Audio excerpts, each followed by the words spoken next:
Hi everyone, I'm Arnaud Gandibleux. I'm Virtualization Consultant ITQ.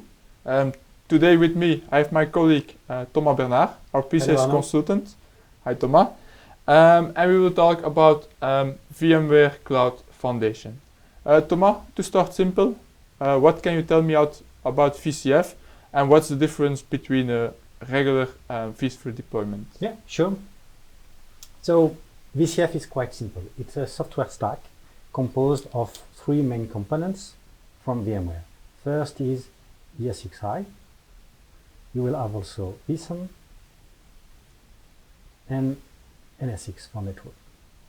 And to start with, you need a minimum 4 nodes.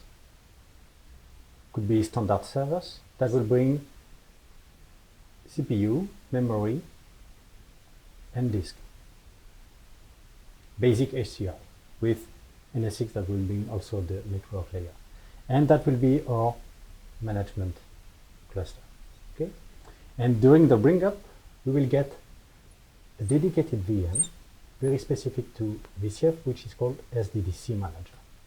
And that SDDC Manager is a global orchestrator that will deploy different components automatically depending on our needs.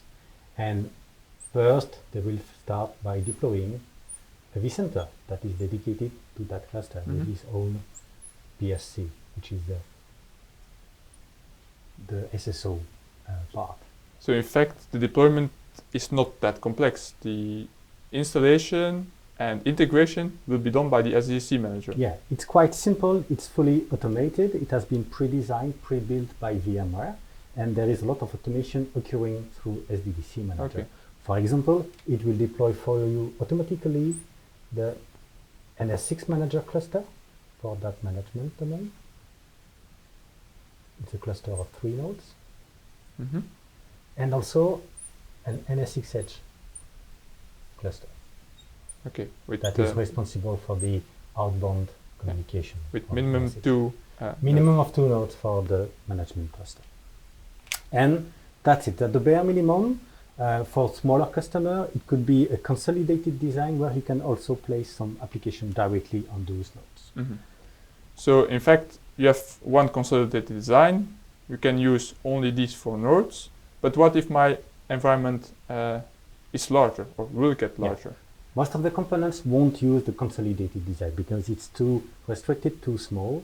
And then they will use a standard design. And that standard design brings at least another cluster of 4 nodes.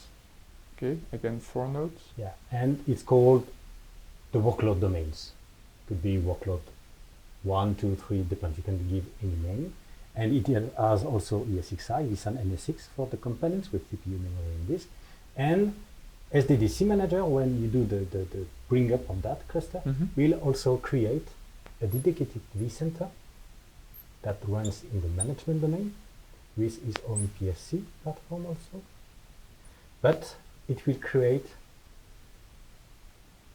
an enhanced link mode between the two to have a seamless integration, and you can use one of the 2 vCenter to manage a whole environment. And there is also replication occurring within the PSC, so you have a single SSO domain. So the SDDC manager will redeploy all necessary components for your additional workload domains. So some components will be also an NS6 management cluster for the workload domain that sits in the management domain, and also NS6 Edge cluster that will allow outside communication from the workload domain. Okay, and so this SDDC manager, now you have used it to do the deployment, but what after the initial deployment? Can I just scrap it, or do I still need it afterwards? No, you have to keep it, because as I said, it's a global orchestrator. It's used for day 0 operations, so deployment, but also for day 2 operations. For example, if you need to do expansion of any of the cluster, because you need more resources, well, you can add nodes, and the SDDC manager will take care of the expansion of your cluster. Same for the workload domain. And if you need more workload domains later, it will also do the deployment of those additional workload domains. But the most important, and that's a game changer with VCF, is it takes care of the LCM, so the lifecycle management of the whole environment. So any components that has been deployed by SDDC Manager will be updated by SDDC Manager on an automated way. So it will download the bundles required, and it will warn you, oh, by the way, you will need to upgrade the ESXi layer or the NSX management. Any component that needs to be upgraded will be shown in the SDDC Manager. You have to agree, and then it will take care of it for you automatically. That's indeed a life or game changer. This VCF deployment, we are talking about virtualization, so about VMs, but are there some other virtualized workloads supported as well?